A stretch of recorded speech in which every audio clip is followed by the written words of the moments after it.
Report जिसमें यह स्पष्ट था कि घोटाला हुआ है, बड़ा घोटाला हुआ है,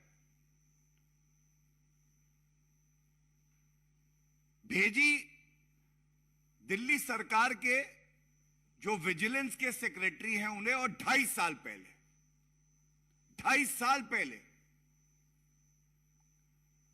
करीब फरवरी 2020 में।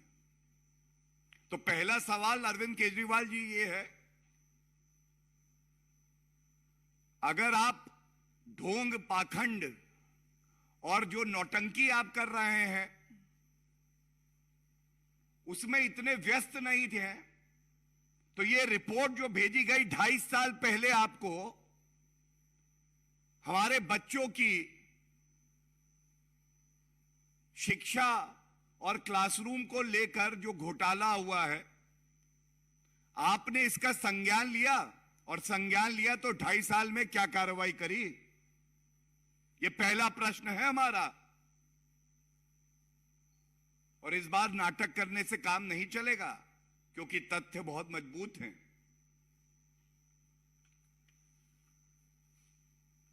सीवीसी की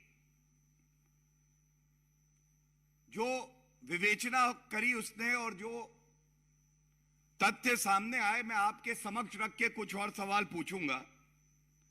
सबसे पहले, जो टेंडर की वैल्यू थी उसको बढ़ाते हुए, जहां 90% तक कई जगह बढ़ा दिया गया, और यह धांधलेबाजी की ऐसी गई कि स्पेसिफिकेशंस में जनरल बातें लिखते हुए कहा गया कि इस वजह से हम कॉस्ट बढ़ा रहे हैं। अनुमान है, क्योंकि अरविंद केजरीवाल जी जब बताओ कि यह घोटाला हुआ है तो कहते हैं कि आप पहले ही विवेचना के ये बताइए घोटाला कितना बड़ा है। 100-200 करोड़ रुपए तो अगर मैं निगल जाऊं तो मैं इसको घोटाला मानता ही नहीं हूं। वो विवेचना का इंतजार नहीं करते हैं। लेकिन इस रिपोर्ट के तहत 326 करोड़ रुपए कॉस्ट एस्केलेशन हुआ। 326 करोड़ रुपए। ये जो टेंडर का अमाउंट है उससे करीब 53% ज्यादा था। अब आप सब जानते हैं कि टेंडर जब आता है और अगर आप उसको बदलना चाहते हैं और सार्वजनिक रूप से हर ठेकेदार, हर व्यक्ति सरकार द्वारा जो टेंडर पेश किया गया है उसमें सम्मिलित हो सके, तो अगर आप कोई बदलाव लाएंगे तो वो भी पब्लिक डोमेन में आएगा।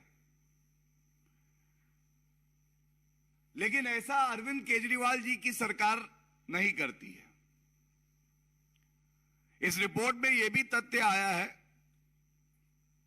ये जो बढ़ी हुई लागत थी, इसमें बनने थे 6133 क्लासरूम, लेकिन बनाए गए 4027। अब आप देखें करीब 33%, 1/3 तो हवाई हो गए, गायब हो गए। हर क्लासरूम बनने का एक बजट था, यह बजट बढ़ाया, वो भी इरेगुलर तरीके से। CPWD मैनुअल में जो कानून है, जो गाइडलाइंस है, उसकी अनदेखी करी, और जब बढ़ा दिया तो भी 6133 क्लासरूम की बजाय केवल 4027 बने।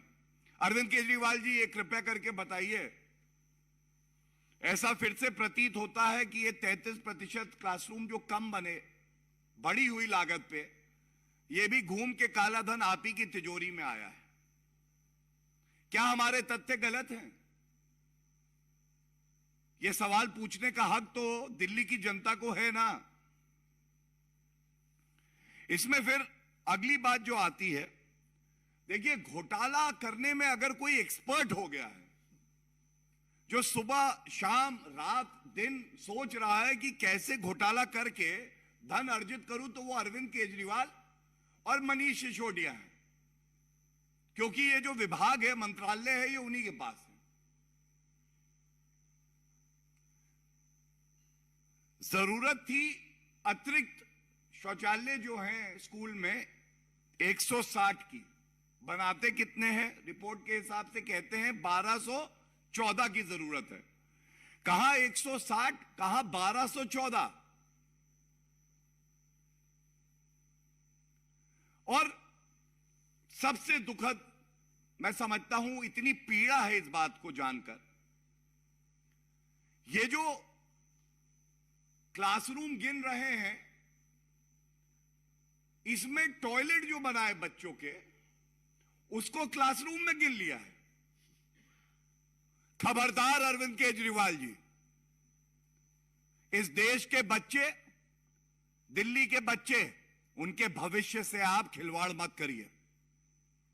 और टॉयलेट में बैठकर हमारे बच्चे विद्या अर्जित नहीं करेंगे।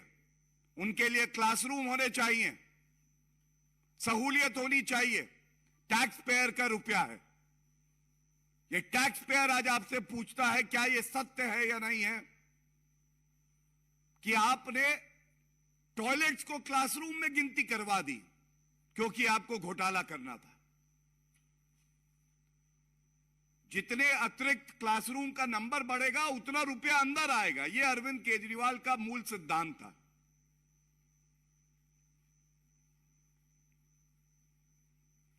इसके अलावा घोटाला किस स्तर का है, तभी कहते हैं आप नहीं पाप है। जिस विभाग की बात करोगे भ्रष्टाचार मिलेगा। इन्होंने कहा कि रेन वाटर हार्वेस्टिंग सिस्टम होना चाहिए स्कूल में, और 29 रेन वाटर हार्वेस्टिंग सिस्टम हम बनाएंगे। इसके लिए इन्होंने अनुदान लिया। जब इंस्पेक्शन हुआ है, कहां 29 और मिले कितने? 2। 29 रेन वाटर हार्वेस्टिंग सिस्टम का अनुदान हुआ, रुपया खर्च किया, और जब इंस्पेक्शन हुआ, सीवीसी रिपोर्ट बिल्कुल स्पष्ट कहती है कि जमीन पर केवल 2 थे। आपकी नियत में इतना खोट, इतना भ्रष्टाचार आपके अंदर, आपके डीएनए में भ्रष्टाचार बह रहा है अरविंद केजरीवाल जी। ये जो तथ्य हम बता रहे हैं, अगर हिम्मत हो, विधानसभा का सत्र चल रहा है, विधानसभा के पटल पर आप ये जो हम सवाल उठा रहे हैं इसका उत्तर दे दीजिए। अगला तथ्य और चिंतित कर देगा। जो सैंक्शन्ड अमाउंट था इन सभी प्रोजेक्ट का, यह करीब 990 करोड़ था, टू बी प्रिसाइज 989.26 करोड़।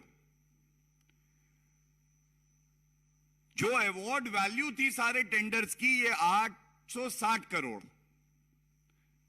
लेकिन खर्चा कितना हुआ? 1315 करोड़।